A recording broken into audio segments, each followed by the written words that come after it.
In 939, the future of what would later become the Holy Roman Empire stood on a knife's edge.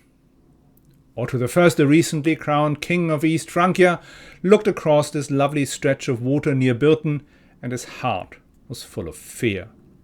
Half his army had crossed the river and found itself under attack by an overwhelming force, led by his brother Henry. So Otto did what needed to be done. He leapt down from his horse and with his army burst into tearful prayer, kneeling before the Holy Lance, the spear that was believed to contain a nail from the crucifixion in it. And here is what happened next. Quote, "Since there was a fish pond between our men and the enemy, the Saxons divided into two forces. One part attacked the enemy from the front, the other part attacked the enemy from the rear.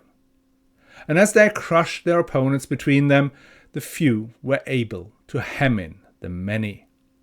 Attacked from the front and back at the same time, the enemy did not decide which side ought to be defended with greater strength, and in addition, some of our men knew how to speak the Gallic language. They raised up a great shout in Gaelic, urging their enemies to flee, and since the enemy thought it was their comrades who had shouted, they fled, as they had been called upon to do."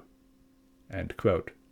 So, a bit of school French and a bit of prayer can come in handy at times.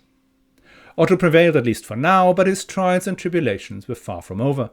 A few months later, we find him abandoned by his vassals and suicidal before the fortress of Breisach, which is a different story that you can find in episode 3 of the History of the Germans podcast.